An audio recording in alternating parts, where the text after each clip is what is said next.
Good morning, everybody. Yes, look at this. We are all here. Hello. We go. Pumi's in a like. I mean, look at this. Pumi's like really upgraded the lounge. Look at that, Look at unbelievable. this. Wow. Also, as you can see, it's got pink for Barbie. Yeah, I thought you were. Ryan said to me you were in some Barbie house in Cape Town. I was like, sure, okay. I'm not going to take.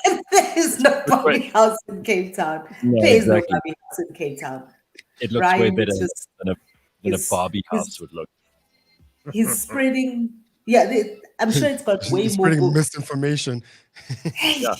Lies and fake news. That's what Ryan's lies spreading. and fake news so early in the morning, Ryan. I It's know. Gross. highly unnecessary. Cape Town looks good on you, says for me. Oof! Listen, Cape Town is really, really nice. I've got a whole lot of friends here, but I was actually in Clan William. So I flew into Cape Town and then drove 2.5 hours to go to Clan William, which is in the Cedarburg over there. It's but I have never been up until 2 days ago. I had never been past Malmesbury. That's as far kind of north out of Cape Town as I've been. So driving that way was Well, absolutely breathtaking. And Namakole and Daisies are early this year. They knew I was coming. really? So they prepped it. They made an effort and they all out so beautiful, so amazing. Obviously, it's not the main all of them just yet, but there are quite a lot driving out there that you see, just pink and white and yellow and wow. That sounds awesome. It sounds so beautiful, and it's one of those things that my mother has always said she wanted to do is go and see the flowers in like what's that place called, Darling or Azerfontein or whatever it is on the west coast. I mean, flowers. I mean, I'm not, No, like, but this is the thing. it's like me getting excited about the Barbie house. It's not going to happen. But there's No, some but, things you've got to see in your but life. this is the thing. It's actually, up there we've got Cosmos, and so when the Cosmos is out, there's like Cosmos, and so this is a little bit like that, but it is everywhere. Wow. It's actually quite a sight. It really is. You see, you're making me think that I am missing out. Now I need to see this stuff. So I suppose. Are you being peer pressured, Gareth? No, I think Phumi must share some pictures with us so we know what we're missing out on here. I sent some to Dory last night because I also like you stop. You have to stop on the side of the road. It is like that. It's unbelievable. Look at this. Like look at.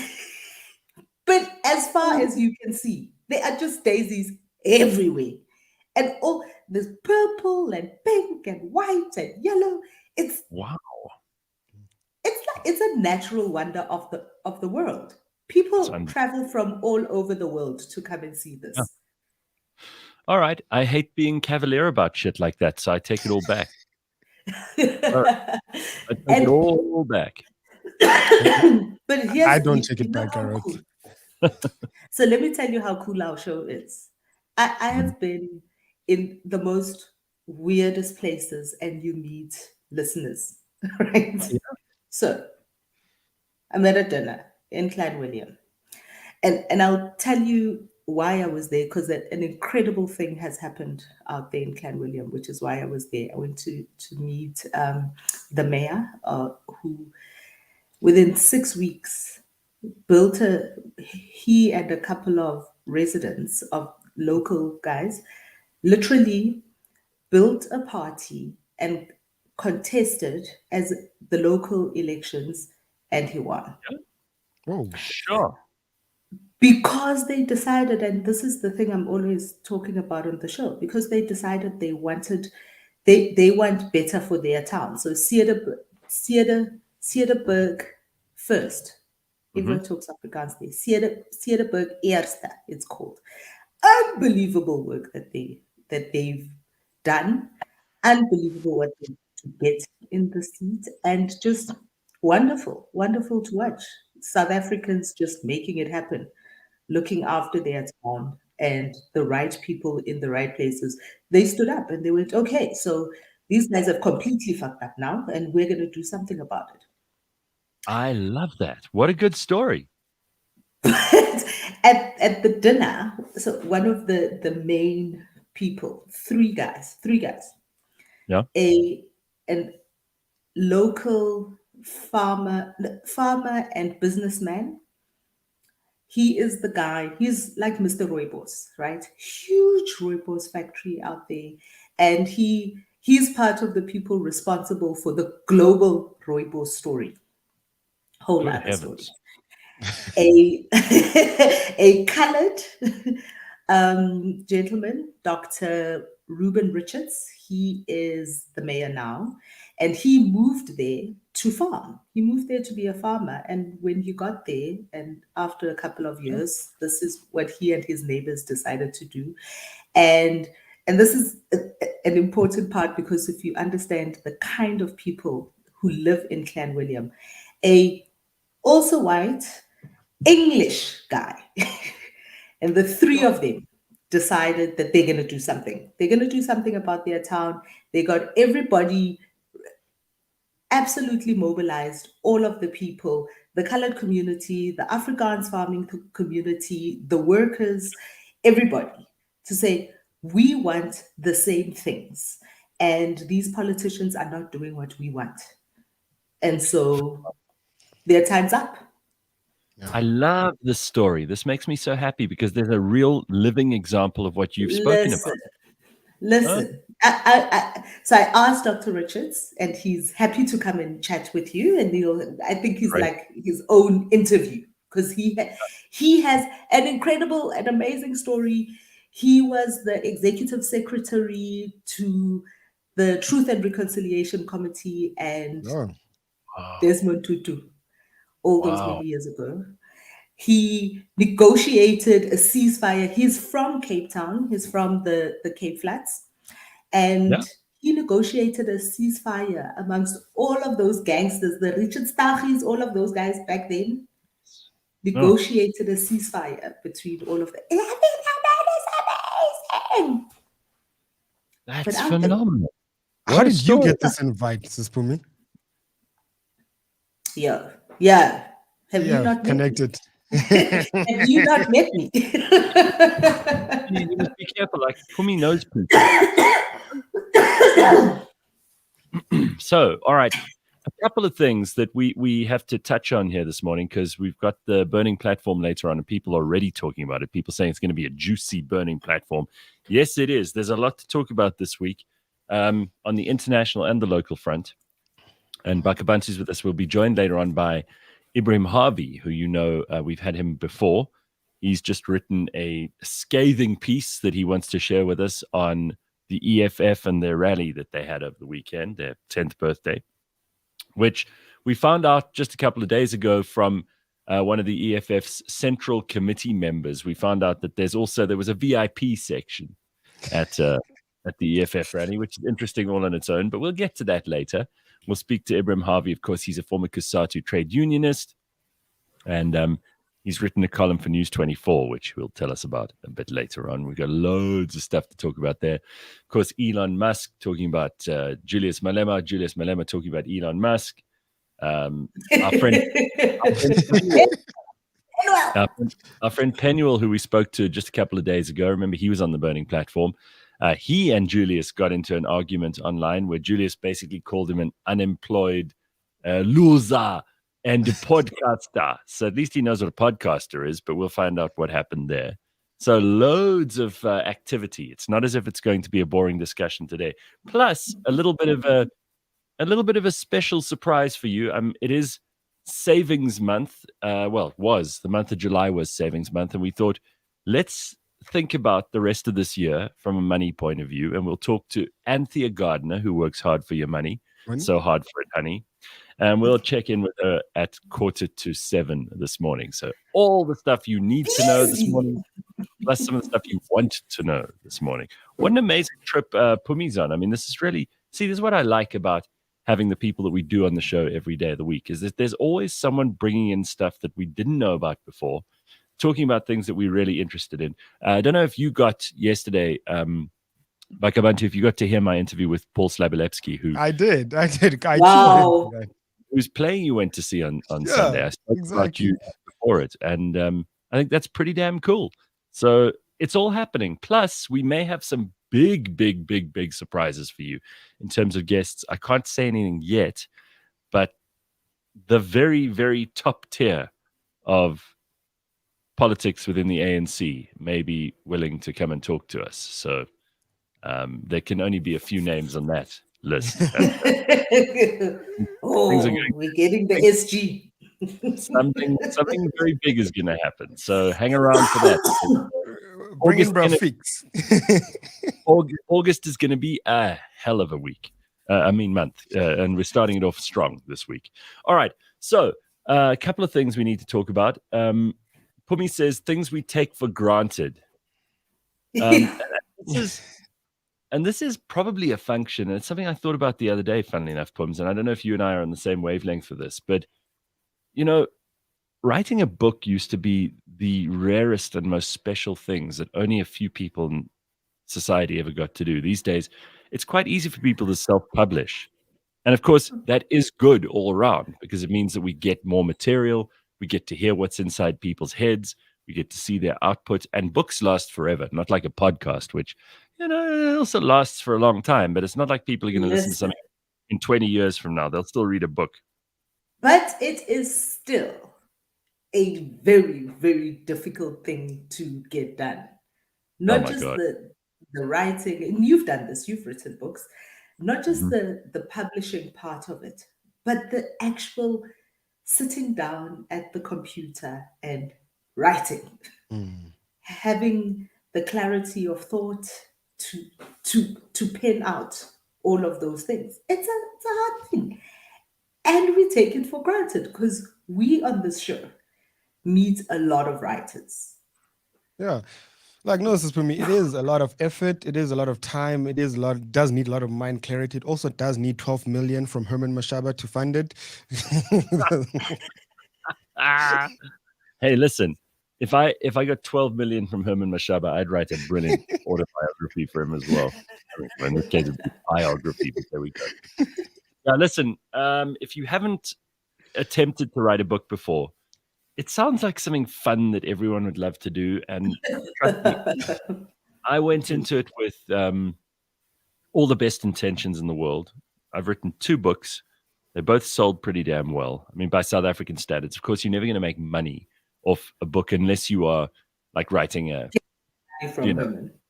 Harry Potter. No, I mean, if you get money from Herman Mashaba, that's a rare and exceptional. But I don't know how many of those books actually sold. I can't imagine more than a couple of hundred, because people knew it was propaganda, right? But unless you're going to sell like J.K. Rowling level stuff, which doesn't happen very easily. They're the top 1% of the top 1% ever make that kind of money publishing. So it's a project, and it takes a long time. Plus, when you're just talking to someone or you're having conversations and it's all very natural and real like we do on this show, that's one thing. But when you actually commit words to paper, you have to craft it really carefully, and you have to edit it, and you have to throw words out. You have to mean what you say, and you can go back and look at it again. And that doesn't happen here, obviously. So you get a much more natural, real thing here. But a book is forever. It is. And I was thinking about this because, as you know, I'm in a rabbit hole after watching this new TV show called Silo, which is based on a series of books. So naturally, after I watched the first season, I went to find the books. And I'm in this rabbit hole. And one of the things in this book is about the keeping of all of this knowledge, all these books, and what books you put into a time capsule for humanity, right? Because all of these things, we take it for granted that you can walk into exclusive books, you can, like know people who actually have libraries and keep books and knowledge and write, and it's incredible. One of the most irritating things people ask me is when they see that I've got lots and lots of books in my house. They go, "Oh, have you read all of those books?" And yeah, I have. Have you though? Look, a lot of them are reference books, but I actually really enjoy reading. I don't read to impress other people or to make myself sound clever. I thoroughly enjoy reading. I don't read a lot of fiction, so there's less of that in my shelves than there is nonfiction. But you know what? Like, as long as you are engaging with, whether it's an audiobook, and that a lot of people prefer an audiobook. A lot of people are much more drawn to an audiobook than they are to the written stuff. I think it's really, really best way to get really interesting new ideas. You know? And I actually found the audiobooks of these books, because the books are not named Silo. Obviously, the TV show is named Silo. And so I went, after I watched the show, I went looking for the books, and I found the writer has, I think, 8 books, and I couldn't figure out which one. And when I went to look on Audible, they were very clever, much cleverer than the Kindle guys. But I think they've since fixed it, because on Audible, they just have a little sticker that says the book Silo, book 1, the book. You really have to spell it out for some people, huh? I was just like, why haven't Kindle done this? But I think they have since done it. And so I found the audiobooks and I listened to the first one. Unbelievable. Remind me, what is the Silo show all about? Because I don't recall you mentioning this before. Have I not? So it's on Apple TV. And season 1, the whole season 1 is out. So you don't have to, you can watch it all in one sitting. It's about 10 episodes. And it is a group of people who live in an underground silo. There's an entire community. They live in this underground silo, and they have been here for about 140 years. And you don't know why they ended up here. And the whole thing is kind of the unraveling of how the society ended up here, the way that they live. And it's based in a, as these things tend to be, post-apocalyptic world of some sort. So something has happened to the above ground world. Incredible TV show. I haven't felt this way about a TV show that's based on a series of books since Game of Thrones. When I watched the first season of Game of Thrones, I went and found the books. And they're still not done. Yes, it's not going to finish now. It's too much pressure. The George TV show is... he hasn't finished milking you of all your money yet. Talk about someone who's slacking. Yo. Too much pressure. He's not going to finish the books now. Just let it go. Let it go. It's not going to happen. Judging by the way, the TV show was too. Judging by the way he looks, he's not going to have a very long life anyway. Gareth, to echo that statement, my friend has a really bad joke about that. He's like, this man is 2 books away from finishing one of the best book series ever, and he's a hamburger away from death. Exactly, that's exactly right. It's a very bad joke. One hamburger away, two books away from being the greatest writer on earth, and 1 hamburger away from death. Unbelievable. All right, so the TV show is absolutely spectacular. It really is riveting stuff to watch. Riveting. Love it. And the books, I am now on the 3rd book, which is the last in the series. Fabulous. Yep. All of it. Sounds amazing. Fabulous. All right. There are lots of comments here from people. Hot Knot says, great show, Silo. Loved it. And then here, Karine says, not much of a fictional reader, always the same gist. In the middle, you know the ending before you reach the last few. Well, then you're reading really boring books, Karine. You're reading the wrong stuff, Karine. if you can guess the ending every time, then I think the problem may be like either you're super intelligent and you just but you can pattern recognize like no other human being. In which case nothing's ever going to surprise you, and you're going to be frustrated for the rest of your life, Karine. Or you're reading bloody childish, stupid books. Yeah, no, you're reading the wrong books. I'll Moonchild bring you a says, list of books. halfway through episode 10 of Silo, I have seriously been binge watching nonstop. I have to download this series ASAP. I'm going to do it today. Bugger that. It is. It really is riveting. And having now gone through the books, I cannot wait to see how they take the series forward, because it just is it really is just very, very fascinating. But now here's the Can you conundrum. imagine living underground? That's wild. An entire 140 years. This is generations of people who have never, and one of the punishments, and this is not a spoiler in any way, one of the gravest punishments of any kind of transgression in this community, you get sent outside. So you get banished to the outside, but you can't survive it. And they have a camera and sensors that show on big screens inside the silo the world outside. Oh, shit. And so the people, when a person is being sent outside, one of the things that they're asked to do is clean the camera, just because the camera is full of dust and all that, just so you're sent out for a cleaning.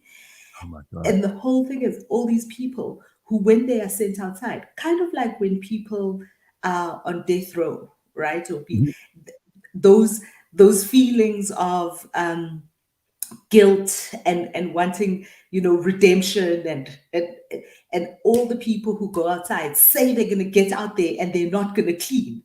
And they're all these bets, because when they do get outside, for whatever reason, they all clean the screen and die afterwards.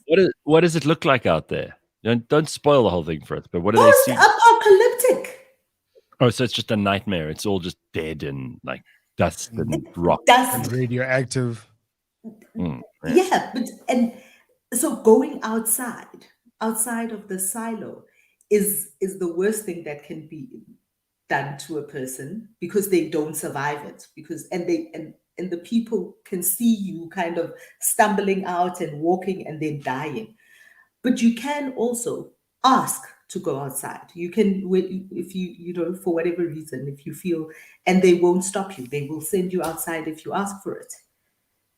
Crazy. And do people, they all just die? Do you see them like just walk off into the distance? You see them kind of walk off into the distance, and the two bits that happen of the people that are watching these people go outside is, will they clean the screen? Right. Because most of them say, "We're gonna clean it." And how long will they last? So it kind of there's so how long will they last before they die? Because they are going to die. Wow, it sounds okay. I've got to watch this. There's no two ways about it. This is a good show. Okay, to echo Karine's statement, Gareth, like it sounds like a movie I've watched in the series I've watched, Snowpiercer. Same kind of vibe, post-apocalyptic. They're on a train. Okay, so why don't you and Karine just not the same? Not the same. And Karine write down the most predictable book of all time, and then you and Karine can become the greatest selling authors of all time. Huh? How about? Why don't me and Karine sit down in front of that laptop and write that book? Eh? Unreal. Yeah. Unreal. Yeah, you and Karine just get together off air, and then we'll give you a little bit of time. I want to see this book that you're gonna write. I saw this yesterday, and it just made me laugh because Phumi, you've kind of been in HR. I mean, you've done some of this stuff before.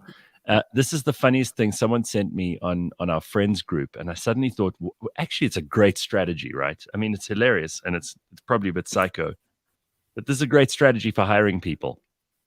So here it is. My manager is totally unhinged. They just divided a stack of resumes into two, threw one pile away, and said, "We can't work with unlucky people."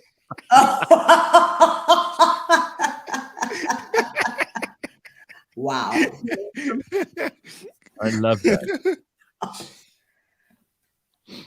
I think it's very similar to what Panyaza Lusufi does with all those kids that sign up for all these The thousands of. 1,000. I think they do the same thing. Yeah. I think the state Mm. at the See, ND, what is it? The youth agency, NYDA. NYDA. I think they do the same thing there as well. They take all these young people. No, they it's so actually hard. read all the proposals.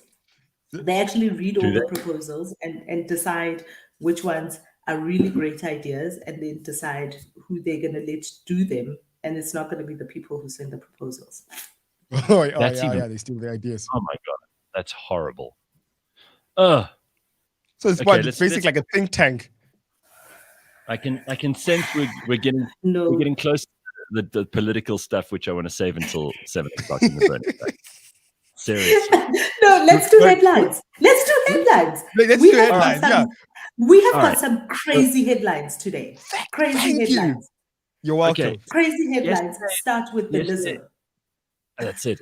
Yesterday I brought up the Lizzo story, and people are apparently it's developing. It's a developing story. So Yeah. Lizzo, of course, I said yesterday, being accused by her backup dancers of eating bananas and sticking out Of sex. making them Making eat them. bananas. Oh, right, and then sticking bananas into their vaginas too, so that she can eat them out. Right? No, Gareth. No, what you touched on Have I got it yesterday? wrong? Yeah, you got it wrong. It's fake Believe news. it or not. Believe it Yeah. or not. No, she hired Crazy as sex it all workers. is. No, so this was a harassment case. Then now the details start coming out. So Lizzo hired sex workers, stuck up bananas in their vaginas, made the people eat them out of the sex workers' vaginas. Oh, so she didn't eat them, because I would have thought immediately. No. I always assume it's Lizzo. No. She made them eat them. She's like, eat from their vaginas. Oh my god! Wow. Why would she what a And freaky... you're just a dancer. You just a You dancer. came here to dance. Holy shit! What's wrong with her? What do you mean? What's wrong with her? So that was during a wild trip to Amsterdam. She's also subjected them to endure weight shaming and sexually denigrating behavior. Court papers obtained by Page 6 were filed on Tuesday. They show that Ariana Davis and Crystal Williams claim they were eventually fired, while the third plaintiff, someone called Noel Rodriguez, said she resigned over Lizzo's stunning behavior. The trio said their lawsuit is about Lizzo inviting them for a night out in the town that ended in the red light district in Amsterdam. They said in their filing, things quickly got out of hand. Lizzo began inviting cast members to take turns touching the nude performers, catching dildos launched from the performers' vaginas, eating bananas protruding from their vaginas. The dancers added that Lizzo allegedly pressured and goaded these people into touching one of the nude performers' breasts. They also claim a month later that Lizzo deceived them once again into attending a nude show. Once again, this is the thing, right? It's not a single solitary experience where everybody is just like, girl, you freaky, this is crazy, I'm never going out with you again, you do this on your own time, right? First time, one night, you don't know, but it happened a second time. These people, only one of the three actually decided, this is crazy, I'm walking away, I can't work with you, I can't work with this type of freakiness. The other two waited to get fired. I was just like, what? This is mad. I mean, Lizzo is so disgusting. Why would you want to go anywhere? I mean, she is so revolting that just being around her the whole time would make me want to gag. And now she's the one who's getting off and making people do this. Carry on with Davis also claiming in the lawsuit, because they have actual evidence. Davis claims in the lawsuit, at one point she had no choice but to soil herself on stage during an excruciating re-audition. Fearing the repercussions of excusing herself to go to the bathroom, Lizzo is said to have fired the dancer on the spot after learning she had recorded one of their meetings, even though it was meant to have a copy of the notes that the artist provided. So in other words, what eventually did it for Lizzo was like, you recorded our meeting. Meanwhile, Lizzo forcing this woman to soil herself during an audition. Jesus. So it went from harassment and escalated really quickly. Oh, Lizzo is disgusting. This story is, I'm sad to say. So if I could be like Corinne for a second, I think I can see where this is going. It's going to deteriorate even further. Even further. The story is going to be, it's going to be weeks of shock after shock. Shock after shock. Because the people are going to come out, the ones that weren't fired. I mean, listen, I always think there are a lot of people who, for various reasons, have various kinks, right? And these days, people get upset with you when you like make fun of some of these kinks. Oh, you can't kink shame. That's the term. Don't kink shame me because that's my thing. I ain't never heard that term. Oh yeah, no, it happens. No, that's a thing, sis, for me. But Lizzo has some seriously dirty shit going on in her head. No pun intended. Wow. What a nutcase. I mean, that's a proper story. Holy shit. I'm glad we're talking about this. This is way more interesting than the EFF. I wish that Lizzo would come to South Africa and eat some guys from the EFF. That would be hilarious. Can you imagine? This reminds me of Ellen. Like, Ellen was like the face of being nice. And then you find out like what she's doing backstage to these people is horrible. Oh my God. Wow. So, I mean, Rebellious Ruth says that's worse than the Johnny Depp and Amber Heard. It is. At least it was contained. It was between a couple. Right. Holy shit. Imagine you get invited to an audition, Gareth. You're like, oh, Gareth Cliff coming through. Like, well, eat this banana off this vagina and see what you can do. Can't work with unlucky people. That's part of your audition. Now, I mean, does this make Lizzo a kind of a Harvey Weinstein? Because is there a difference between making someone actually do a sex act to you or making someone eat a banana out of a sex worker's vagina in front of you? I mean, is there a difference? Is one better than the other? No, Gareth, there is a difference. Lizzo is a black, plus-sized woman of color. So there is a difference. Yeah, so what Lizzo did was liberating. You know what blows my mind? Whether it is Harvey Weinstein or Amber Heard or Lizzo, all of these people, right? Is at some point, Lizzo was just like a chubby chick who plays the flute trying to make it. And at that time, was this stuff happening in her head even then? Well, she's plotting in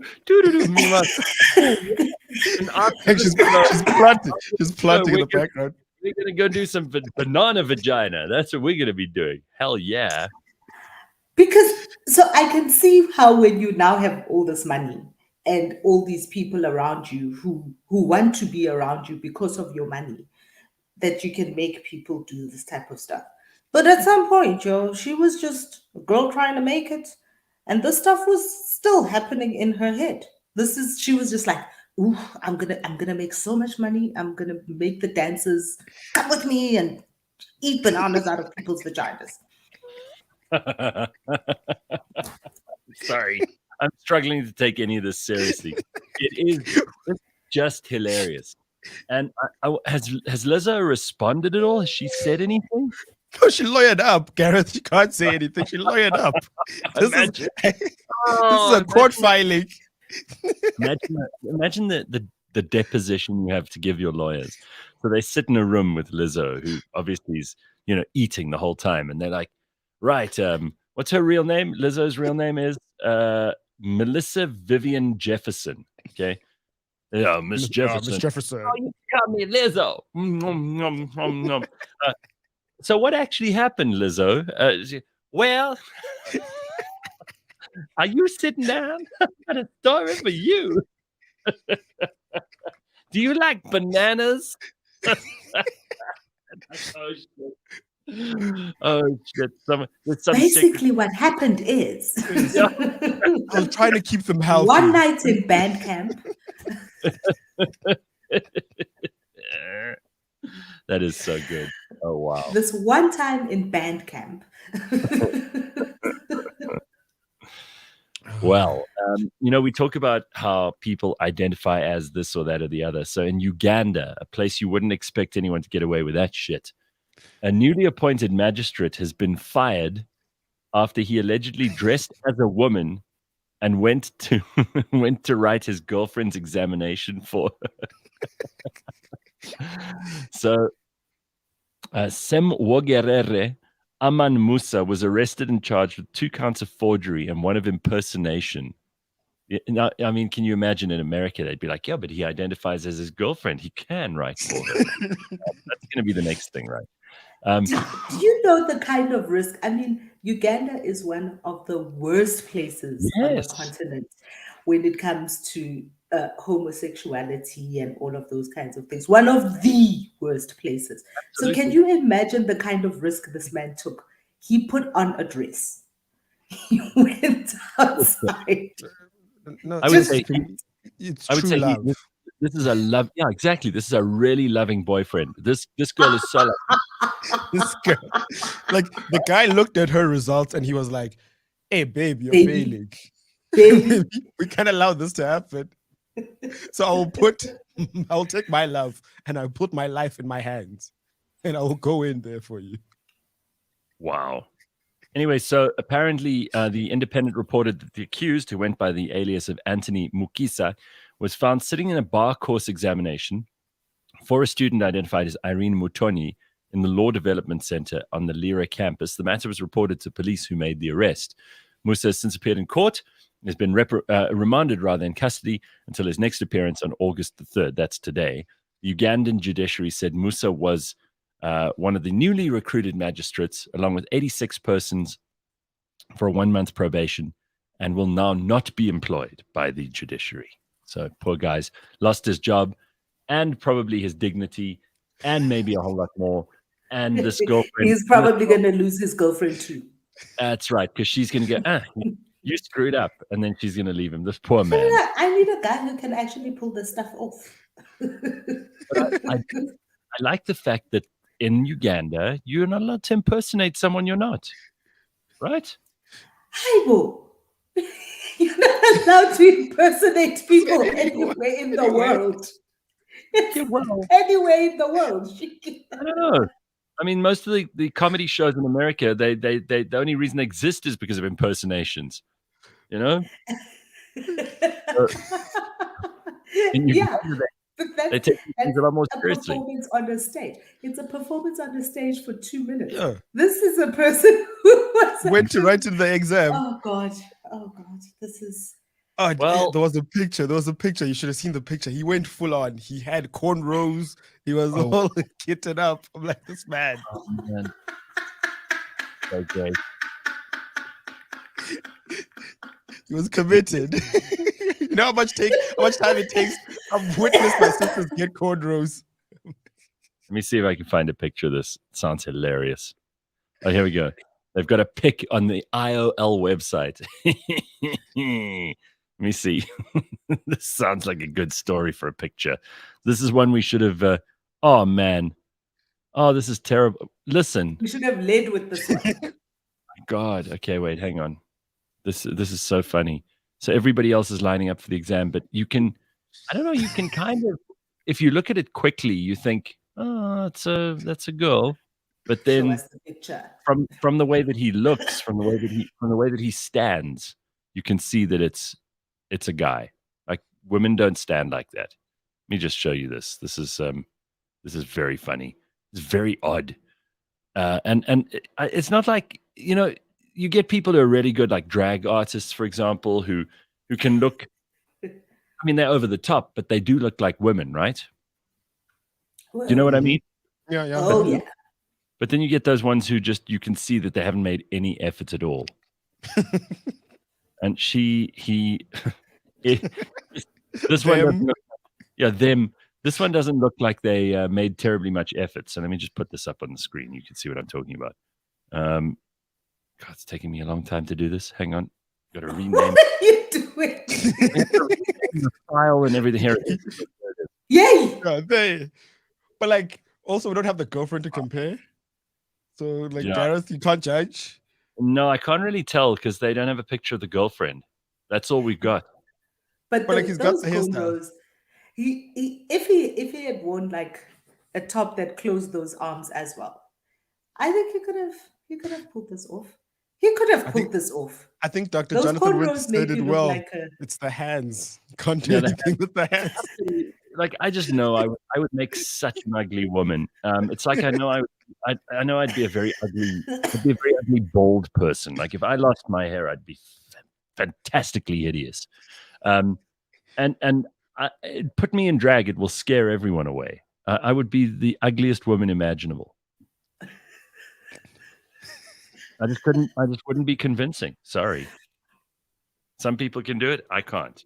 All right. How about this? Because I think people are always interested in AI. It's all anyone talks about these days. And now there's, of course, Neuralink, but there's a revolutionary new trial which implants a microchip into the brain. And it is apparently already in the initial stages. It has already restored a paralyzed patient's ability to feel and move. This is anyone who isn't. Let me tell you something. Anyone who isn't excited about this, you're forbidden to listen to this show anymore. If this doesn't even make your heart skip a beat, because I am so blown away by this kind of incredible human ingenuity. This is spectacular. Researchers and surgeons at Northwell Heath Feinstein Institute for Medical Research successfully implanted a microchip that is developed with artificial intelligence to relink the patient's body and spinal cord to each other. According to a news release, Keith Thomas, 45, of New York, is the first human to have a microchip successfully implanted. He suffered a spine injury during a diving accident back in 2020, leaving him paralyzed from the chest down and unable to feel anything. The 15-hour surgery to implant the microchip took place in March of this year.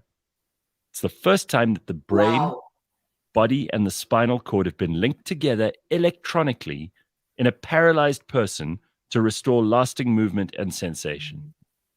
That's fantastic. What can I tell you? Isn't that the greatest story of the morning? And when I read the story, Gareth, this man literally cries. He's like, he didn't know what touch was. He had forgotten the sensation of touch. Wow. So just giving him that back. He's not walking, he's not running marathons, but just giving him the sensation of touching another human being. And you've spoken about this, by having human beings and having touch has proven to be one of these things that keep you alive for longer. What a great story. Doesn't that make you so happy? I'm blown away by what people can do. Phenomenal. And this is what's so amazing about all of these technological advances, right? Is that years ago, they existed only in science fiction. Mm-hmm. That's it. That was the closest we could consider such a thing being, was in science fiction. And now it's happening. It's so great. You know what else is great? Is that we have Anthea Gardner now to help us out with something which I know everybody's very, very super extra unbelievably excited about, and that is a little bit of an update. We've got to talk about money, right? This is what we've got to do. So everybody. She works hard for her money. Can we sing it on YouTube? Yes, we need the song. So hard for it, honey. She works hard for her money. Good morning, guys. I'd be disappointed if you didn't sing it for me. No, I had to play it. We've missed you and we missed your song. So how are you? I'm good, thanks. It's, the usual. Markets are volatile, to say the least, and I'm cold. But other than that, it's all good. How are you guys? Well, actually, I'm really happy to see you because I put some more money into your portfolio on Easy Equities the other day. And I looked at that graph and it's steadily creeping up like this. It's a very nice, solid performance that's going on there. And that's the high risk one. which I mean, good returns, Anthea. What can I say? There's so few things that give you good returns in 2023. So I'm just delighted with that. Well done. Thank you, Gareth. We do work hard to make sure we get you a return, but I must tell you the markets have been volatile. My goodness. I mean, so July wasn't too bad. The markets, the global market was up over 3% for July. Month to date, the MSCI World is up 20%, which is not South Africa, by the way. We've had much more volatile times, but then this month has been not great.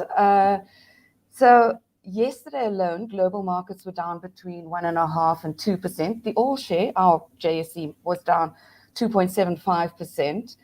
And then on Thursday, was it Tuesday evening, the rand broke through the psychological 18 against the dollar. And that happened because the US, so Fitch downgraded the US debt from AAA to AA+. Now, you would think that when these credit rating agencies downgrade a country, that we would sell their assets. But I think what everyone's worried about, and we saw this in 2008, 2009, the GFC, is that if the US, which is supposed to be kind of what we call the risk-free economy or the risk-free rate, if they get downgraded, then what chance do the rest of us stand? So I think the King dollar's back. And they've been buying US treasuries and dollar, and then so it's not really rand weakness in this case for a change. It's dollar strength. And so I saw, yesterday the rand traded at 18.59 against the dollar, which is not great. This morning I see it's 18.49 against the dollar. It's 20.20 against the euro and 23.48 against the British pound. Yeah, 20. I must tell you a story. Very depressing. I keep lamenting this. I tell everyone. When I started Cartesian, the rand was 14.41 against the euro. I've just quoted it to you today, 2021. So for 9 years, my asset has decreased, or my work has decreased globally by 50%, call it. And that's true for all of us. No, that's very depressing. You got to be realistic about these things, though. And what do you think of the threat that BRICS poses to the dollar, or the opportunity it presents to us? We, of course, know that they're all meeting. They're all going to have a discussion about this soon. Is there going to be a competitive world currency to take on the dollar? If China and India and Russia back it, does it have any chance of success? And what are the Americans doing to scupper that? Jess, I swear you've been in my investment meetings. We've been talking about de-dollarization, we call it, for the last 2 months, basically. And what we're seeing is that global trade is moving away from this transatlantic and more into the East. So there's no doubt that more trade is happening between Europe and the East, and Asia. And I almost include China and Russia in those Asia, because there's a lot of trade happening there, and there's less trade happening with the US. And so then what happens is that the dollar becomes less popular. And we generally use the dollar as a reserve currency, but suddenly it doesn't make sense anymore if you're doing more trade with Asia or the East to have the dollar as a currency. Now, I'm not sure that there is a currency that's going to replace the dollar in a hurry. There might be in future. And the renminbi is pegged to the US dollar. So they'd have to float that. The Chinese would have to float their currency and let it just see what happens with it. Right. Yeah, and so because they keep propping it up, or they keep keep it at a certain level against the dollar that works for their economy.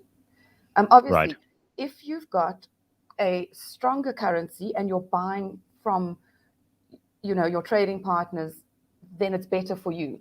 But if you're selling, then it's better to have a weaker currency like us, like with us in commodities, I should say. Not so much us when we're importing things like oil and food. Then that's why our inflation is running rampant, because our currency is so weak. So the question, do I think there will be a currency to replace the dollar as a reserve? Yes, in future. I don't think there'll be a BRICS currency. I mean, we can't even get, there's lots of talk about kind of sub-Saharan currency and East Africa currency. We can't even get that right. So I don't know if BRICS will ever come up with their own currency. And don't forget, we had the euro, right? Remember when that happened? So you've got this very strong economy in Germany, and then you've got a weak economy in Greece. And one currency doesn't work. I've never thought that was a good idea. Well, I But mean, economists and politicians have their own ideas. I mean, we're the S in BRICS, but wouldn't we pull down the value of the other currencies in that group? Because I mean, like the ass. They don't need us. You just told us how shitty the rand is by comparison with other currencies. So why would these other guys in these proper countries that have serious economic clout? I mean, we are the tiniest fraction of world kind of GDP. Yeah, Why would they even bother? Why would they bother including us? There are probably other players that they'd much rather court than us. We're 0.6% of global GDP. Isn't that depressing? Yeah, terrible. So in that case, it's more political decision, and so strength in numbers, and that's why the BRICS would include us. I don't think politicians think economically or like capitalists, or I don't know how else to put it. That's not their expertise, as we can clearly see. Yeah. Okay. So talk to us quickly about what people can do, because, July was savings month. We were meant to talk to you in July, but I mean, there's no better time than the present to make plans, right? So let's say you've got some money saved up in the first instance, and let's say in the second instance, you don't have any money saved up and you're still worried, and maybe you need to find the best way to turn something into something more. Like, what would you advise people to do in this kind of economy? And obviously, I know you're going to say something like "don't spend unnecessarily," but what's the less obvious stuff that we should be thinking about? Gareth, so I think the consumers are under pressure because of these huge rate hikes that we've had. I think great for savers because the interest rate that you're receiving is much higher now. So you definitely want to be taking advantage of this.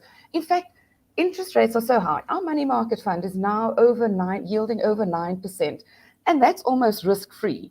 So whereas you could probably get the JSE on average returns 12% per annum, has returned 12% per annum over the last 20 years. And that's very risky. That's up 1 month, down another month, very volatile. So you could easily just put some money into a money market fund and watch it grow and know that you're not going to see this volatility every month. And that's great. But you have to pay down that debt now, because if you can, you've got to tighten the belt. I know it's so boring, isn't it?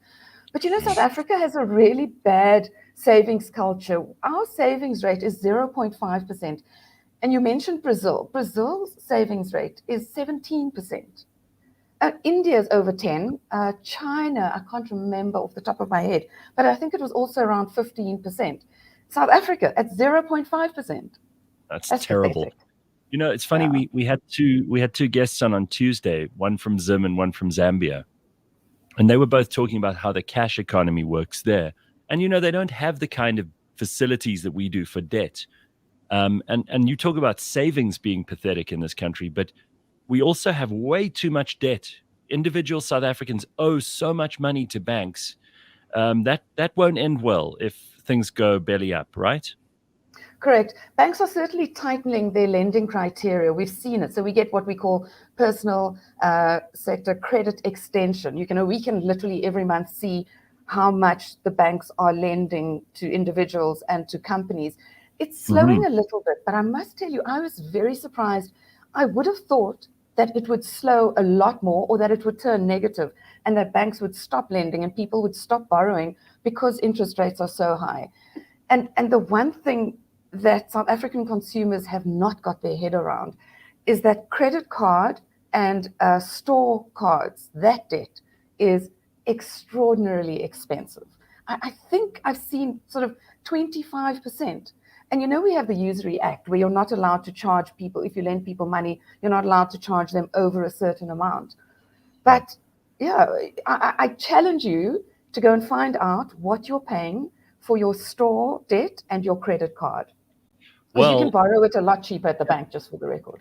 And of course, that's just the formal economy. When we think about these mashonisas and people who are being charged exorbitant credit by people who are giving them personal loans in rural parts of the country, the informal economy, that's even more terrifying because these people are paying back more than they ever should for small amounts of money just to bridge, costs for the month, for example.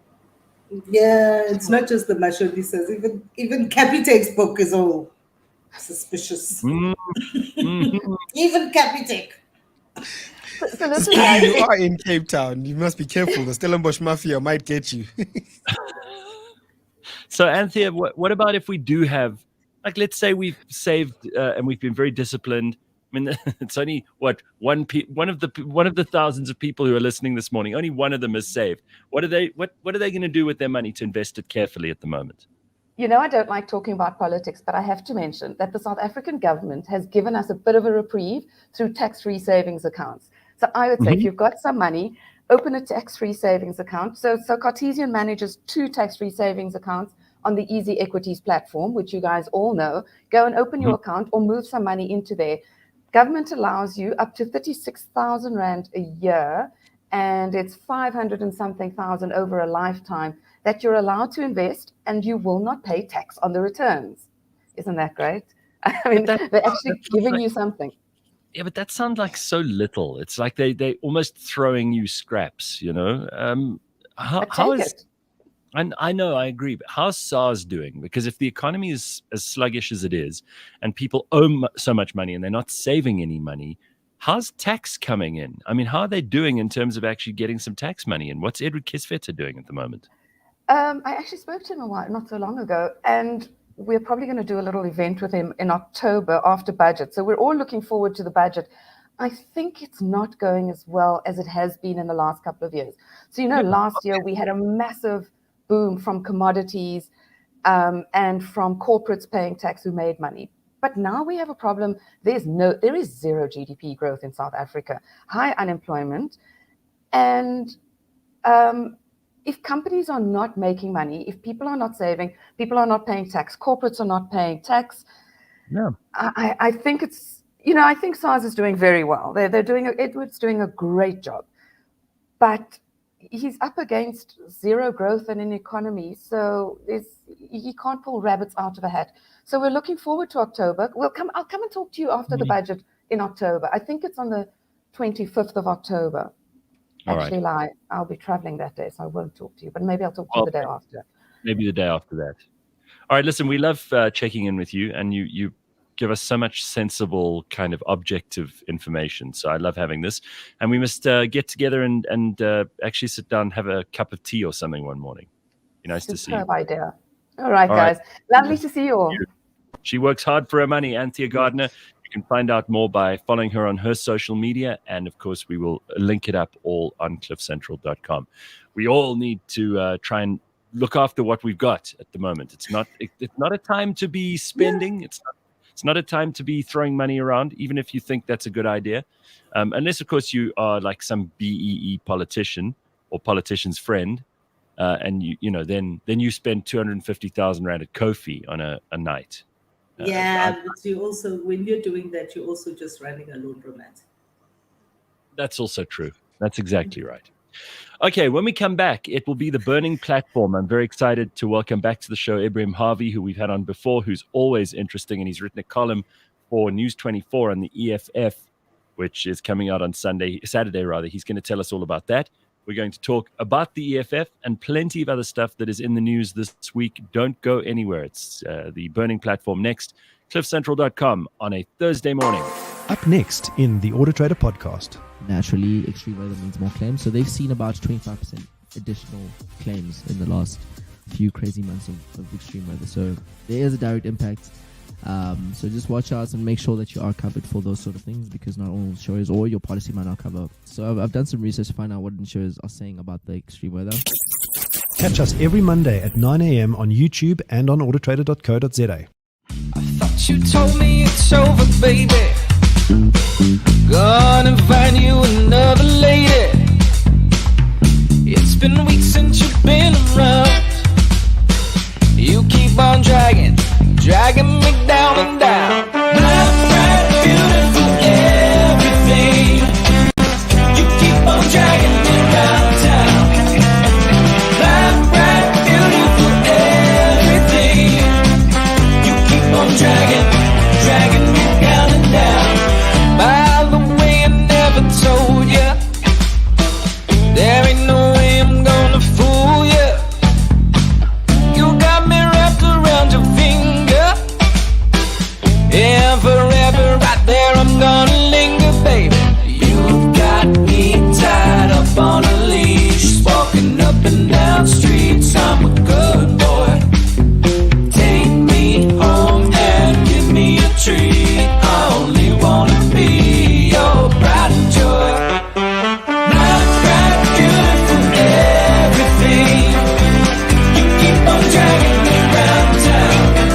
that start? Well, if we look at the anatomy, people need to understand that your gut actually starts in your mouth. Digestion starts with chewing and saliva. So good dental health and oral health is important for good digestion. Coupled with oral health is having good teeth, because chewing and mastication happens with your teeth. For instance, if you are someone who's extracted all your molars and premolars, you have a bottom and a top tooth missing, you're not going to be able to bring your gums, your mouth together to chew. So the food is not going to be masticated or chewed properly. So already you're starting off that process of digestion, or the journey through the gut in a negative way. That was the Tea Health Show, empowering you with knowledge. Download all previous episodes on your favorite podcast platform. The Tea Health Show is brought to you by Tea Clinic. Wow, I'm glad that I knew that was Tea Clinic. Otherwise, I would have been horrified by the conversation that they were having about chewing and the gut and mastication and all kinds of stuff. All right, ladies and gentlemen, it is a Thursday morning, which means, of course, worse than last week's. It can't be worse than last week's conversation. Oh, come on, Phumi. It's never, when we say, last week we spoke about stools and how important that was. And Dr. Mark tackles all the difficult subjects. That's what I can tell you. I'm so traumatized. Well, stop being so such a soft snowflake, because we don't have time for that. All right. What we do have time for this morning is our guest, no stranger to the Burning Platform. We've had him on the show a couple of times before. He's always added value, so we'd like to have him back. And here he is, Ebrahim. And Ebrahim is, of course, Ebrahim Harvey, the Cosatu trade unionist formerly, and also a current political writer, an analyst, and a commentator, author of The Great Pretenders, which we reviewed with him not so long ago. That was back in 2022. It won the South African Literary Award for nonfiction. Ebrahim, I don't think we congratulated you for that since then, but well done. Thank you, Gareth. It's very nice to see you. So, Ebrahim, you're writing a column for News 24 on the subject which everyone is talking about this week, which is the EFF celebrations last weekend. Thousands of people in FNB Stadium. All that anyone seems to be talking about those two things, as far as I can glean, and there's got to be more, unless, of course, we are the kind of people who just are distracted by the headline and never bother to read the article. So the first thing that we know is that he sang Kill the Boer, which, of course, has got everyone in the world, including Elon Musk, all riled up. We'll talk about that in a second. The other thing is that some poor dude fell to his death at the celebrations, and that's kind of a side story. But other than that, it doesn't seem to me that anyone's... That story is even more bizarre. That story is almost as bizarre as the Lizzo story, because apparently, so one of the things that I read following that is that he actually didn't fall to his death. The one death that did happen is somebody on the way to the stadium who was in a hit and run at one of the stops that they had with the bus he was traveling in. But that this guy was apparently dead before, and he was just found after the celebrations. The plot thickens. Well, let's start with Ebrahim, because, I mean, I've got this clip, which I suppose everyone around the world has seen, but let's just see here a couple of things. So first of all, this is famously Julius with the song that everybody's talking about, the thing that whenever he does this, he does it just to irritate us, and like we always do, we fall for it. He's like Donald Trump in this way. He sucks all the air out of the room, and then it all becomes about Julius. Kichima, Simran Konto, Alliance, shoot to kill, Yamaza, kill the poor, the farmer, kill the poor, the farmer, brr, pa, brr, pa. Attention. Wow. Okay. So, Ebrahim, let's have your top line thoughts, and don't give away the article. We still want people to see what you've written on Saturday. But what's your overall feeling about the EFF and their rally? Okay. Yeah, no, Gareth, what I did was in anticipation of the decade old celebration now. I wrote a column 2 weeks ago, but the one that's coming on Saturday is an analysis of the implications of a very successful, well, with lots of razzmatazz, F&B. I mean, highly impressive, technical, everything was sound. Well, a lot of money must have gone into carrying that off, and he indicated that they used the funds from the IEC. But let me tell you, no opposition party in post-apartheid South Africa has pulled off what Malema and the EFF did. It was spectacular. It was incredible with all the razzmatazz, and I can tell you, I know him. I've interviewed him for the Motlanthe biography that I wrote with Floyd Chavambu. It was the one time that even Kgalema Motlanthe said he's never heard of something like that. He approached me and asked me, can Floyd Chavambu please be part of the interview?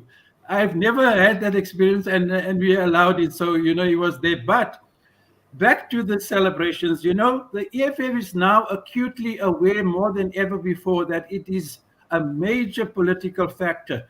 And I can tell you that, because the ANC is, to my mind at least, absolutely not only going to lose next year's election, I think they're going to end up with 40 to 45%. That is the depth of the revulsion towards the ANC. The EFF is going to come up from 10, 11%, I can tell you, to 15, even maybe somewhere towards 20%. I think he deliberately meant to make a formidable impact at the FNB, to lay a basis. In fact, that it in itself is a rallying, electoral rallying cry of the EF, towards the 2024 elections. I think that whole thing has been very carefully orchestrated. Bantu Olamisa, UDM, all the other parties present. If you ask me about my impression, which I will speak about in the column on Saturday, it was a tremendous. I think also what it has done is, normally Malema's quite an arrogant guy, very arrogant, super confident, sometimes too confident of himself. But what I noticed in the press briefing after the rally, it seemed that he's riding on a wave of, popularity and, very dynamic, electric effects of that rally, and you could see in how he fielded the questions at that press rally, which followed the celebrations. But, Gareth, we must be very careful about one thing. Let me tell you, I have did many columns and articles on the EFF from 2013. In fact, while Malema was still the ANC Youth League president. You're making a big mistake. White people generally, let me tell you something, and Afrikaners in particular, must not dismiss Malema and the EFF. They are here to stay. And if you ever had any doubts, you look at what they pulled off at that FNB stadium. There's lots of things about Malema. He's highly racialist. In fact, he doesn't even understand the ABC of the scholarship of race and reason, because if he does, he'll know even his comments about Alan Ziller, lots of things. He's not just racialist, it is racist in my book, and I study this field. But he doesn't know the scholarly works, you see. So there are lots of things, and I think him invoking race for every single thing, lots of things that have to do with class, gender, it's just race all the time. But they've also made great strides in an anti-sexist, anti-homophobic stance, which I am highly impressed with. Gareth, there's a deep history to it. I deal with it in my 2021 book. I don't want to get into it too much now.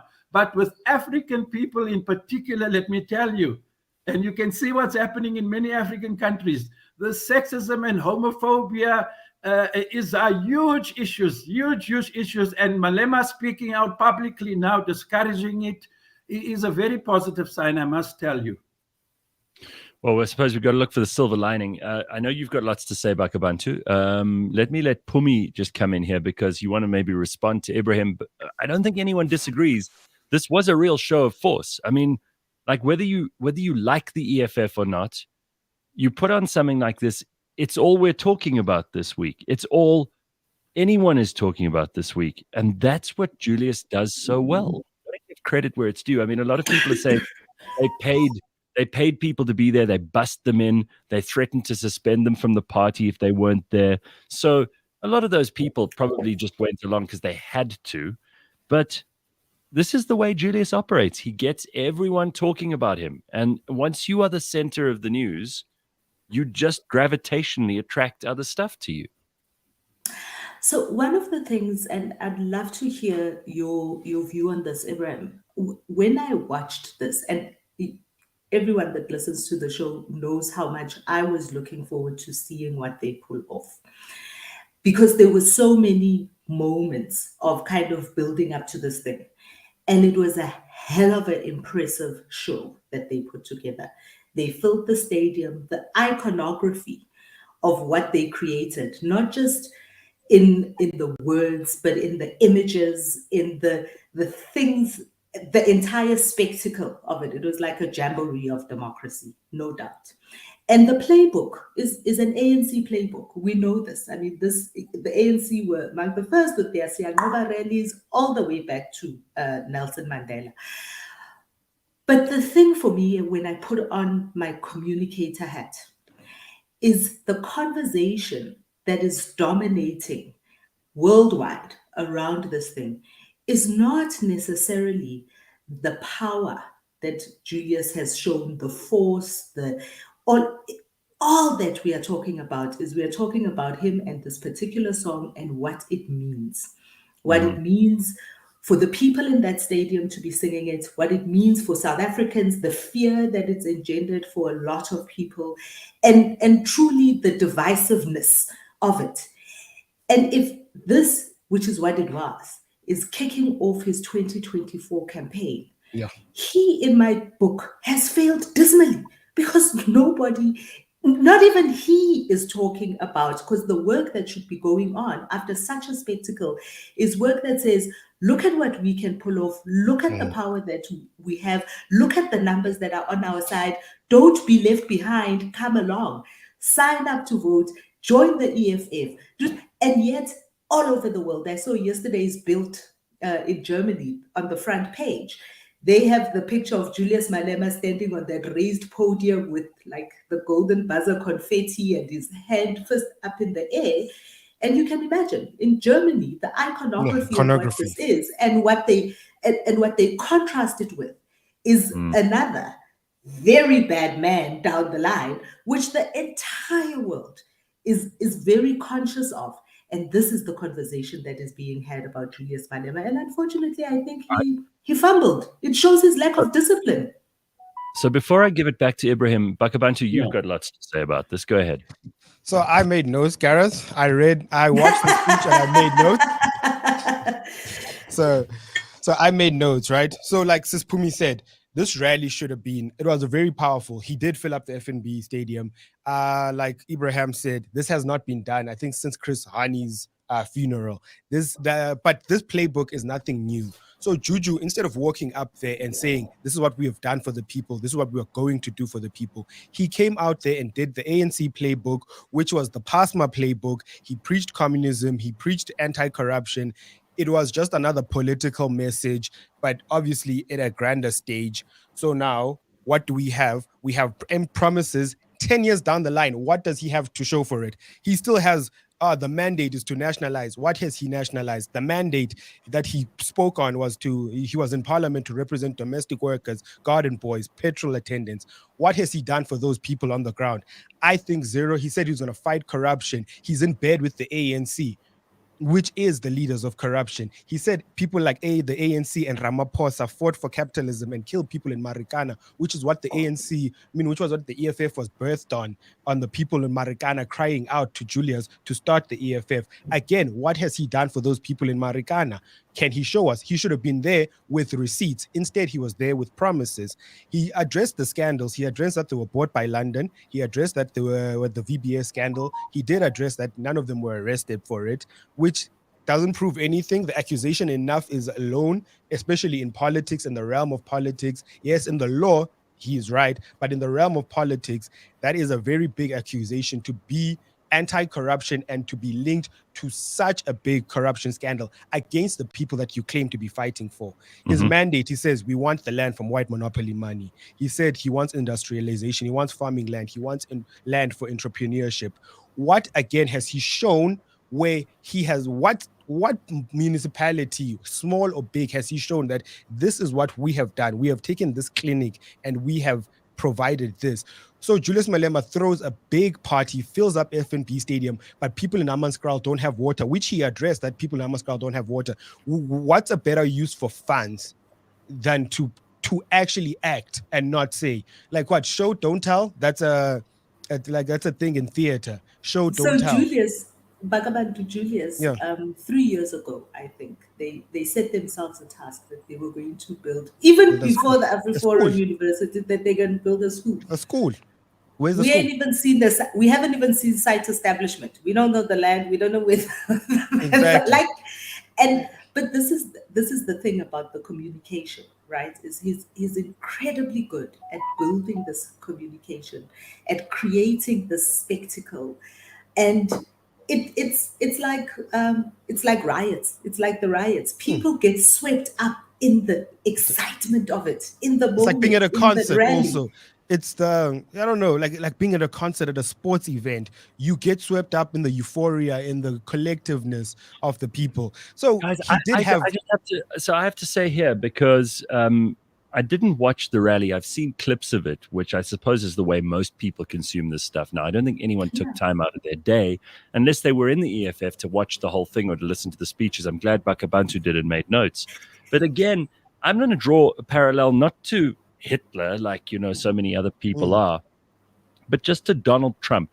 Someone said the other day to me that Donald Trump is like the id of the Republican Party. He kind of, and Ebrahim, might appeal to you. Psychologists talk about the id as being that unrestricted kind of animal part of you that just appeals instinctively to people. And you guys are talking about communication, but I think with Julius, it's like he appeals to the lowest common denominator in people. And of course, we've got a country full of angry, unhappy, traumatized people, right? So when he speaks like this and he brings up race, as Ebrahim points out, as his biggest tool in the toolbox he's got, this is like an old, tried and tested way. Do you think it's still going to work, though? I mean, are people so unhappy that we're going to turn on each other and we're going to start scapegoating and it's going to become a race war? Because this is what some people who are agitating on far left and far right corners of the spectrum are saying. And they want that. There are lots of extreme right-wingers and extreme left-wingers in this country who are hiding in the shadows. It's not like before. They're not able to be out there like they might have been in previous generations or in previous eras. And if he is like the id of South Africa, if that's the truth, then you've got to admire the political instinct, but that doesn't mean you have to admire the man. Yeah, no, Gareth, I think we need to dissect a few things here. The first thing that must be said, the last thing I'm impressed with Malema is full of himself. He's been like that. The ANC knows it. He comes from the ANC. Malema is one of the most egotistic politicians in this country. Nobody, can you believe what he told AfriForum's lawyers with that case of Kildepoort? He said, be careful how you speak to me because you're talking to the future president of South Africa. That is what he said in that court case. That is Malema. But what you need to do, and I'm not blaming you for not doing it, that falls within the realm of political social sciences. That is why I do analysis. You need to dissect Malema. One thing you need to start off with, you see, I didn't agree with that judgment. Can I tell you that he was found not guilty for hate speech? It is a stirring, given the history of this country, and especially the history of white Afrikaners and what happened. And let me tell you, there's a book out. I bought it at a second-hand bookstore in Melville. I've not been able to read. It's a book devoted to looking at all the killings of white Afrikaner farmers in this country. It's a stirring book, and I was interested because I've not heard anything until I seen this. What I'm saying, Gareth, you need to distinguish Malema and the theatrics surrounding him and other razzmatazz and what happened in his egotistic and how he's He's seeking the presidency of this country, let me tell you, without any shred of doubt. And be careful.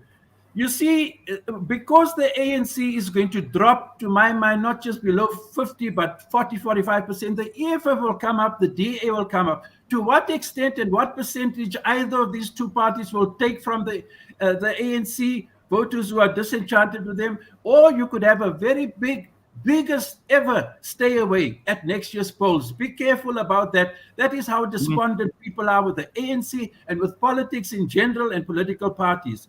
But what an achievement. 1.2, 1.1 million members in a decade filled with cynicism. People are so disgruntled. They're not interested in politics, the youth even. It's quite an achievement. Now, Ebrahim, do you believe those numbers? Do you believe those numbers? I do not think that those numbers would be a figment of his imagination or lie. I don't think so. I don't think so. That is not, however, the important matter now, whether those figures are those are the figures he has thrown around. And I will now go and proceed to do some bit of research and dig into it since you've raised it. But his base is the black youth, and in particular, black African youth, to use the language of Statistics South Africa, highly racialized racial terminology that they use. That is it. And who are the people who are suffering most now? Who are most combustible, let me tell you, as a mobilizing point, is the African youth in the highest unemployment in the entire history of this country. And it's not just unemployment. You talk cost of living, everything. Let me just finish the point, if you don't mind, please. That's why you invited me to this thing. Don't, trap in my mouth while I'm speaking. Please allow me to finish. Otherwise, you might as well have the show by yourself. All right, let's go. I have a question. I have a question, though. I have a question, Ebrahim.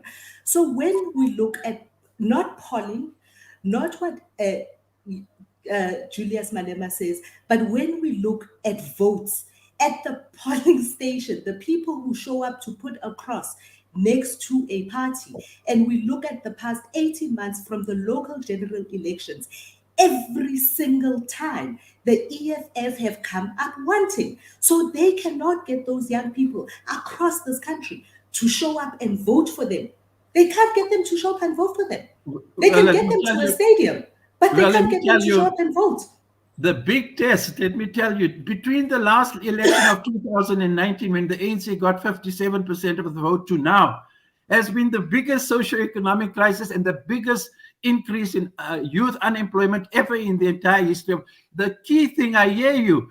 The key thing, they've had 10, 11% of the vote. The key thing is what is going to happen next year. And I believe we're at a turning point.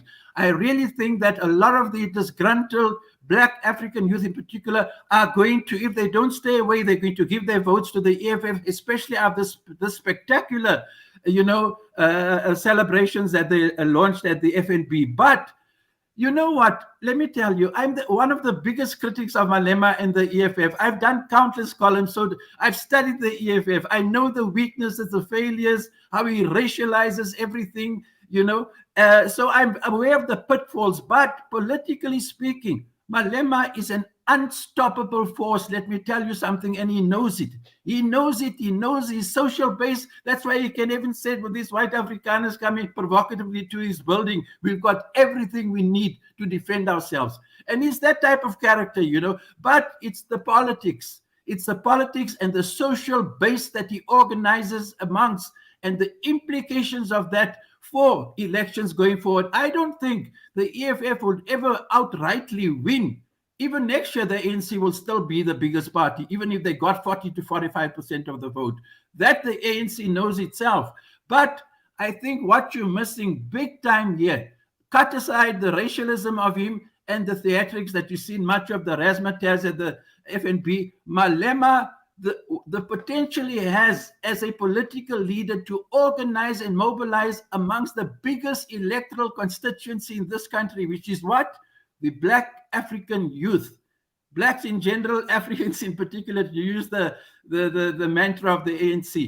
And that is what I think you need to. That's why I did a short interview on SABC last night, the load shedding. I did it on the phone, but I pointed this out too, because the people were also gripped with this thing of the Afrikaners going to march on the office because of the rally and kill the Boer. You know what? Those are theatrics, and I'm not reducing it. You see, So is to me, FNB Stadium. It's also theatrics. No, it is that, but let me tell you, I think it's gone beyond you need to look at the politics beyond the theatrics and beyond the symbolism. I don't think. Sorry, I don't mean to interrupt you, but you brought up something which I think it deserves a little bit more of a detailed inspection. So I saw a story just this morning. Ian Cameron, who's been on our show before as another guest on the Burning Platform, has been on a bit of a tirade, and I think a justifiable one. And you brought up how farmers have been killed, and there are these horrible statistics, and there are these gruesome, bloody murders, and they really are awful. Yesterday, the body of another farmer, Dr. Carl Nell, was discovered in BC's Flay in the northwest. Since Julius was on stage, there have been a number of murders. Do you think, you already said that you disagreed with the court when they found that it wasn't hate speech. Yes. But do you think that this is actually an incitement to this kind of thing? Could you link, in your mind, do you think that there is an indirect link or a direct one between him going on stage and saying these things and people then acting on that? Donald Trump was held responsible for saying people must peacefully protest at the Capitol. And of course, that's been called an insurrection since then. He's facing charges for that. Yeah. That I think is, that's a debatable situation. But here in South Africa, we've got Julius actually saying "kill the farmer," which is, you don't have to be a rocket scientist or a professor of philosophy to figure out what he means by that. Do you think it's leading to actual deaths? Yes, no, I think there are plausible connections between, which is why I eagerly bought this book, because it's been, in fact, I penned a column for the Mail and Guardian long ago around when these white Afrikaner farm killings began. So I've taken a very strong stand against it, and I know the reason why I'm saying it's plausible, because there were once a couple of times when white Afrikaner farmers were murdered, and it was sprayed on the walls or something about apartheid, and a reaction now to the white Afrikaners in particular was the political bedrock of Nationalist Party rule, and I think it's reprehensible. I have disliked and hated every white Afrikaner family who was killed on farms. That is why I bought that book. I've been very mindful of an absolute, and in fact, given the popularity of Malema, especially amongst a very disgruntled, alienated Black African youth who are bearing the brunt of unemployment, I think it's very plausible. He's very popular, this guy. You see what he pulled off and a lot of people, EFF followers, follow his word like the gospel. And there is plausible connections, I believe, between this song and urging, although when you ask him and the journalists he reduces it to a symbolism, in fact, it's not him, it's not the EFF, it was a struggle song, which is true. It belonged to the National Liberation Movement, and the target was the Nationalist Party, white Afrikaner dominated. That was it. This is how Malema, but it's plausible. There is no doubt. And I think even psychologists would agree that I'm talking now outside of the realm of political scientists and analysts. It's plausible to suggest that there could be, and there might probably have been, links between the number of farm murders and this song and Malema, and he's very defiant. It's one thing that, I find extremely distasteful about Malema, extremely arrogant and defiant. Why go and, after what they did at the stadium? I mean, he was not apologetic one bit at the press conference that followed, and you know why, Gareth? Let me tell you why. Malema knows his power rests with who are the majority of demographically, the so-called African people are 80+% of them. He knows he rests on that base. It's where his arrogance comes from, and there's a lot that's left to be desired about Malema, the politicians, and his racializes and his racist comments about this EFF leader and just whites in general. It's very unhealthy given the very combustible history of race in this country. To have a politician that racializes everything, that targets whites in general, and then Indians also. And I see he hasn't targeted colored so much, but whites and Indians, it's not good at all. Let's just Bakh'abantu. Let's just Bakh'abantu. I mean, you're a young guy. You are. Yeah, I am the African, the young African that he's targeting. Right. You're the demographic Ebrahim's talking about here. Target market. So what sort of? And again, you're not representative of everybody by any means, and you're also not out there getting a mandate from anyone, and you're not polling people. But if you had to guess how well these messages are landing, what would you say the result is? Okay, so stuff that he said, right? He supports the LGBTQI community, right? He fights for their rights. He said he's against rape, police brutality, GBV. People should be like, he listed all these things, said free education. He said if the day the EFF steps into office, student debt will be written off. And then he said, this is the same person who wants the land grab, right? He says he supports the kings in South Africa.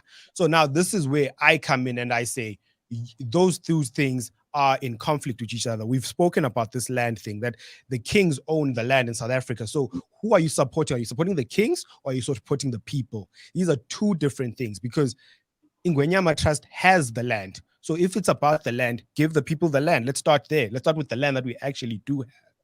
So, but now, another thing that stood out to me, Ebrahim, is that the founding mandates of the EFF are still the mandates that he was preaching now 10 years later. So that shows stagnation. He hasn't moved. He's still making the same promises he was making 10 years ago.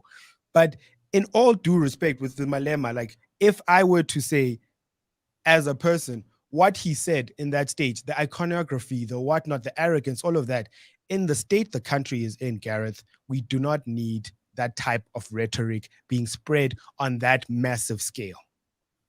We do not need that, because the people are primed. Number one, people are jobless. Like this is the youth, right? The African youth, that is the majority. People are jobless. People that just went through COVID. People have historical trauma with apartheid, like it or not, 20 years, 30 years, you can call it what you want. But people are at, what do you call it? People are simmering, and he is just throwing gasoline on the fire. And that is not needed in this country. A lot of hope is needed. If he walked out there and said, guys, we will do A, B, and C. If he built that school and said, look, we have 40 graduates from the school that we built 3 years ago. This is what we're doing. We are aiming for a better future. But what does he do? He plays the race card. He brings in Fidel Castro. He brings in revolutionarisms. He brings in Cuba. And Cuba is not a beacon of hope that we should all be looking to. He brings in Marxism. He brings in Leninism. All these things are tried and tested, and they have failed. So again, I say, does the country need that type of rhetoric at this moment? Does he think that was a great idea? No, it doesn't. It doesn't. But just very, very important. I just want to very quickly respond to a few. The first thing, I am totally opposed. I was totally opposed to the ANC and the ANC Youth League. Malema gets it from the ANC. The relationship, go and study the history of the ANC. The relationship between the ANC leadership and the monarchies, it goes back to the very founding of the ANC's conference, and go and see who attended the conference. If they do it for electoral purposes. It's to win votes and to build amongst those constituencies. The Ingwenyama Trust is scandalous. What has happened there? Malema's flirtation with the kings and all this is, I find one of the most distasteful stuff is the EFF's relationship with the monarchies. But let me tell you something else. Malema and the EFF is essentially at bottom a narrow African nationalist. Go and look at a lot of the statements of the EFF. They talk about African people. African as you understood it under apartheid. They're not talking about white or colored Indian people. No. He's essentially a narrow African nationalist. I've studied these things. I've studied every speech he's made, and I can tell you of the writings of Malema and the rest of them.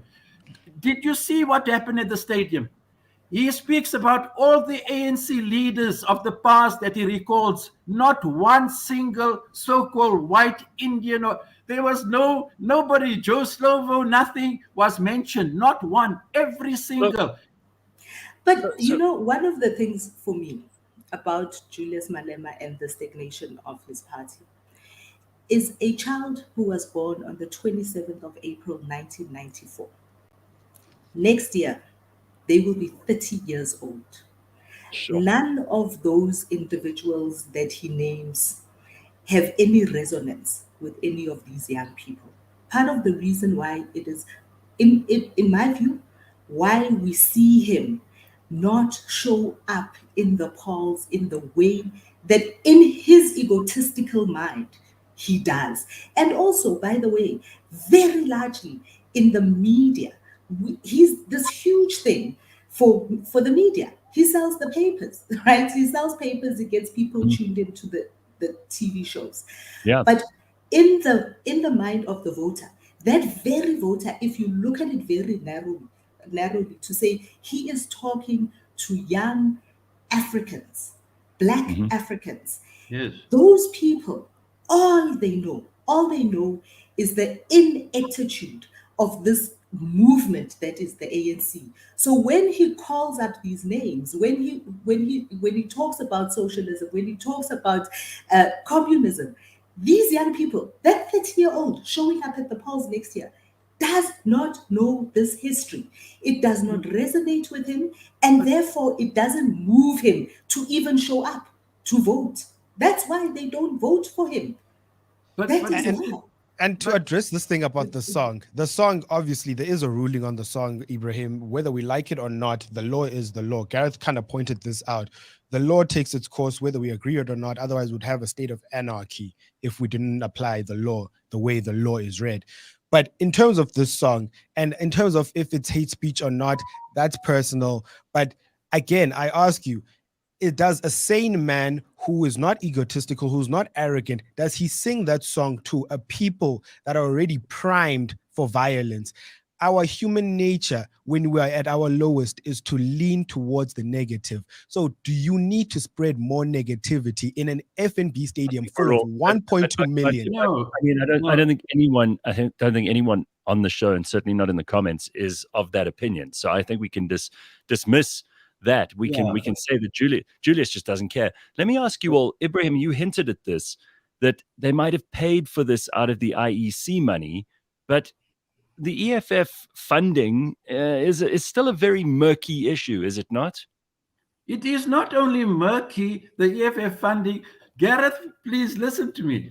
There are lots of things about the EFF and the Malema that I know, but I don't want to go into. There's lots of things, even the way he dismissed the VBS. He said nobody has charged them.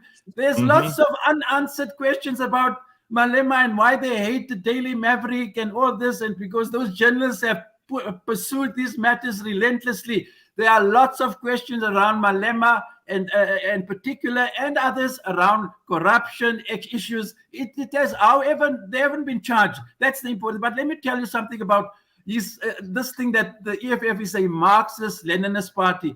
It's the biggest nonsense you can. Let me explain to you very quickly. Malema doesn't even really know the literature. After the decline of the Russian Revolution, the whole notion of Marxism-Leninism and what it means has been thrashed in the literature. You wouldn't believe it. He doesn't know nothing about it all. So the whole notion of Marxism is highly questionable. It's subject to debate for decades. Malema doesn't know that, so he says the EFF is a Marxist-Leninist party. It's rubbish, let me tell you, without any shadow of doubt. But to answer your question, about I mean, it's reprehensible what he did, and I said it on the show. To chant that song, sing that song, and with all the gusto that he was capable of at the FNB, is reprehensible. It's not and I won't be surprised that it's been played out in Germany and the rest of the world, because this is they think this is what's going to happen. If Malema comes to power. And he hasn't done himself any service at all, let me tell you. Where Malema has failed, besides the Marxist-Leninist characterization, is on what is called in the literature the national question. I devoted a critique in Business Day of Malema in particular. I said his biggest weakness is his grasp of the national question. The national question revolves around this: who constitutes and what constitutes the nation of South Africa? White Afrikaners, I did a piece for the Mail and Guardian, have been part of the nation of this country. You can't say whatever you wish to. Every people throughout the country, all the so-called racial groups constitute the nation of South Africa, and they've all played very important, including white Afrikaners. White Afrikaners, you find the Boer republics and then discovery of gold, diamonds, everything. White Afrikaners have played a very important part, aside from the racism of apartheid, in the history of this country. And I've written about it. I deal with it in my 2021 book of The Great Pretenders. So I'm mindful of this. And I think really Malema, people, are too glibly believing what he says. This characterization of the EFF as a Marxist-Leninist party is absolute rubbish, let me tell you. It doesn't matter. No, hold on, Phumi. It doesn't matter whether he's read the literature or not, whether he's studied Das Kapital, whether he knows anything about Karl Marx. It doesn't matter because he behaves like a communist. No, but can I also fall just into say the same trap? There's Russia itself was not even a socialist society, let alone communist. Russia degenerated into a Stalinist empire, You would get it right. Phumi? Can I just ground us? Can I ground us to this? When we started the show, I was telling you about my trip here in Clanwilliam, right? Mm-hmm. And South Africa is a very complex place with very many different types of people making up all of these communities. So sitting in Clanwilliam, which is a predominantly farming town, so lots of farmers, lots of farm workers, predominantly Afrikaans, everybody speaks Afrikaans as a first language, right? Predominantly Afrikaan words and colored. Sorry, guys. Right, here's some water. Have my water. Have my water. All right. And in these places, whether it is in KZN or the Eastern Cape or the Western Cape or the Free State, what we don't see is people showing up to the polls and in great numbers saying the EFF is resonating with me. I like what they are saying, therefore I am going to put them into power.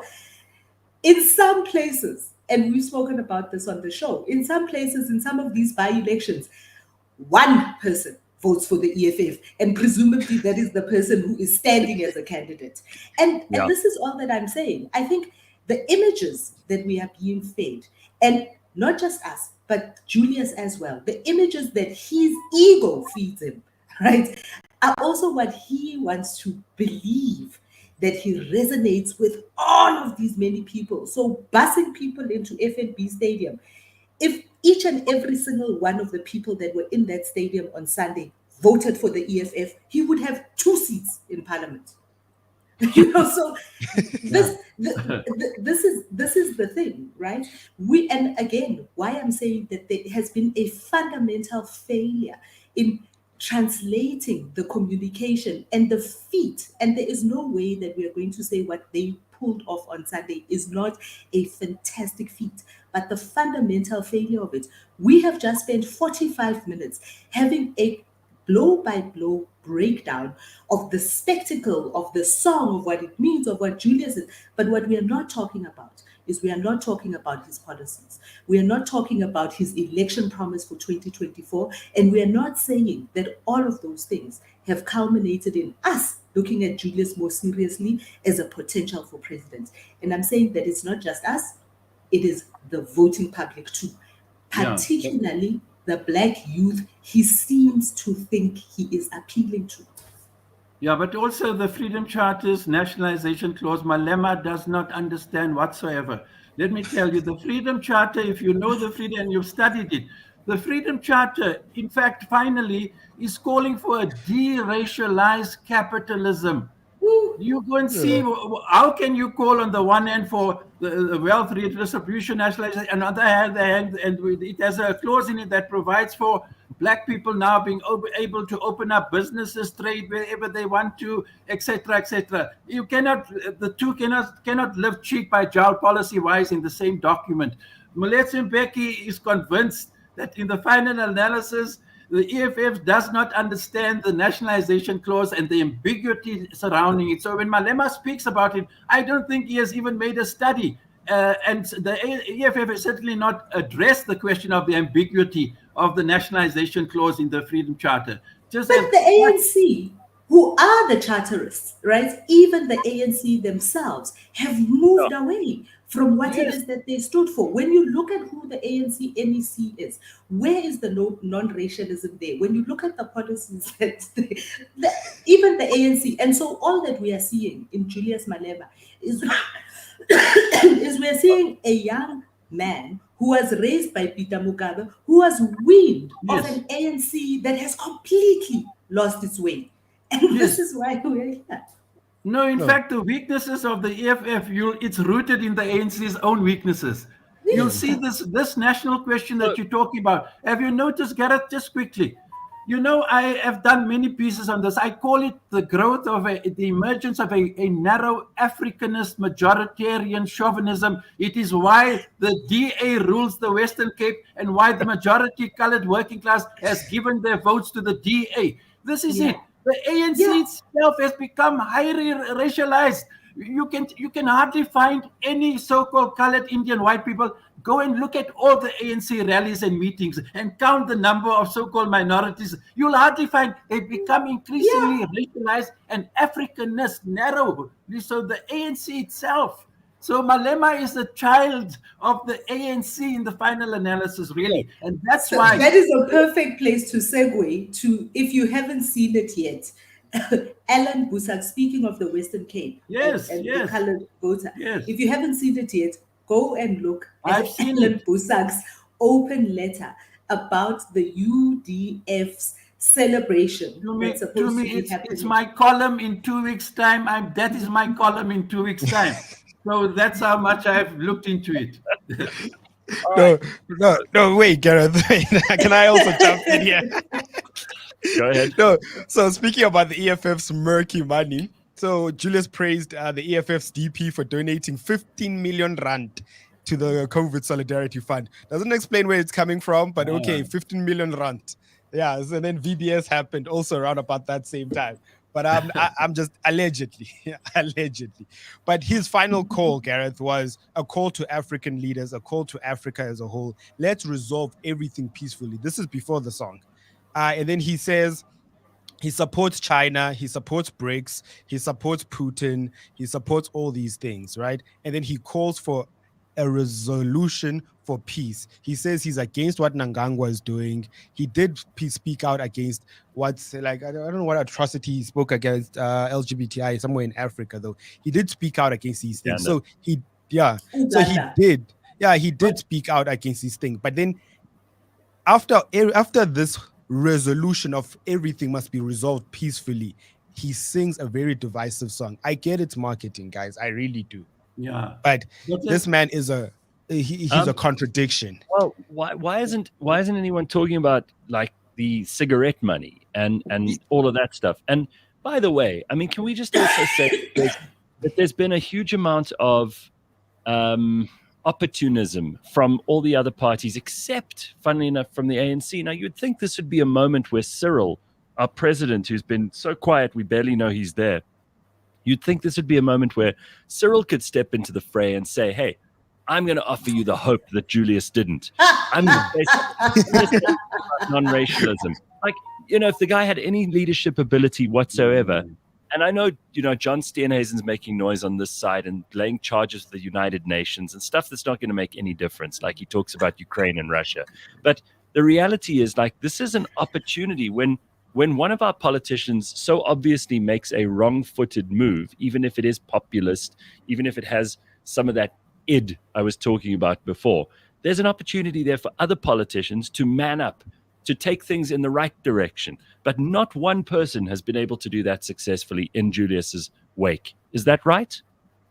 Well, let me tell you. I mean, you're right. But there's something else that was said earlier on that one needs to respond to. You see, I think Malema and the EFF is caught up in a whole lots of contradictions. Honestly, even his take on Putin. What does Malema know about? I mean, I've devoted 2 columns to a condemnation of the Russian invasion of Ukraine. Look at his stand on Putin, welcoming Putin. Nobody will stop them. They'll go and fetch Putin from the airport. I mean, his understanding of that conflict and the historical origins and what is happening there. Too many have jumped on the bandwagon of anti-imperialism and the designs of the United States, etc., in that area of the world. Putin has got nothing in common with the values and traditions of the October Revolution of 1970. Nothing. To the contrary, everything that he has done and stood for tramples in the mud the values and the traditions of the October Revolution of 1970. Malema's take on so many issues, honestly. And I'll tell you the reason why he's increasingly making presidential remarks about Africa and other parts of the world. What do you think? You think he's not conscious of what he's aiming for? He's making those presidential remarks that you'll expect from Ramaphosa because that is what he's aspiring for, the presidency of this country. But also the president himself is not occupying that space. He's as exactly. And I do think that one of the things that, and there's very little time left, that we really haven't spoken enough about today is the EFF's funny money. Because on Saturday, when they did have their gala dinner, the 2 things that came out of this gala dinner imaging that we saw, one was the sugar daddy of the EFF, Mazothi, but also shaking hands and sitting at the same platinum table, which cost 1.2 million rands, right? With a very senior member of the police force. This conversation has not been had because not only is it a contravention of his job to be seen, what is his last name? I want to say Khan, but anyway, to be seen at a political rally in this way, because his job is not to be aligned to a political party or movement of any kind, not the ANC, not the EFF, not the DA. His job is to safeguard South Africans, regardless of who they vote for. And so when he is sitting at a table with a known criminal, what was discussed at this table all night over Julius Malema says a white monopoly capital must be dealt with as they share glasses of Anton Rupert wine. This is what we're dealing with. But Mazothi is part of white monopoly capital. He's part of white monopoly capital. Malema's take on this thing is really ridiculous. But let me tell you, at least give him credit for one thing. He said in public that is because of the 650 million rand, I think, or something that they got from him, that they were able to participate in the elections. He said it in public, and you know what? You have to take your hat off for that honesty. Well, if you had any doubts about his this hypocrisy around white monopoly capital, there you've got it. I mean, that's how they participated in the first elections. This guy gave them 650 million rand or something, But the reason why Mazothi gives this kind of money is to have political cover, right? Obviously, so that's what they all do. To have political cover so that his illicit business can operate. But unfortunately, and this is what happens, I think, to everybody that funds Malema, is they realize what an ill-disciplined individual he is. Because what Mazothi did not sign up for is he did not sign up to have this kind of scrutiny on who he is, on his businesses, not just in the South African sense, but in a global sense. Because the conversations that are being had all over the world, whether it is in Washington, and believe me, when I say Washington and the FBI, whether it is in France, whether it is, all of them are now saying, who the hell is this Mazotti character and how does he get his money? He did not sign up for that. He just wanted to get his, he just wanted to get his fake cigarettes into the country and be able to call somebody when his trucks get stopped. And now everybody is looking at him and talking about him. He did not sign up for that. So I think Malema's ill-discipline is going to come back and bite him in the ass. All right. Well, we on that note, I mean, I can't think of a better note than the something coming around and biting someone on the ass. That's a great place to end it. Ebrahim, we will look forward to your column on News 24 this weekend. It's very good of you to spend some time with us this morning, and thank you very much. Phumi, Bakh'abantu, everybody, have an awesome day. Thank you, and we'll catch up. Thank you, Ebrahim. Thank you so much. We'll see you next week, Pums. See you next week. I'll be back.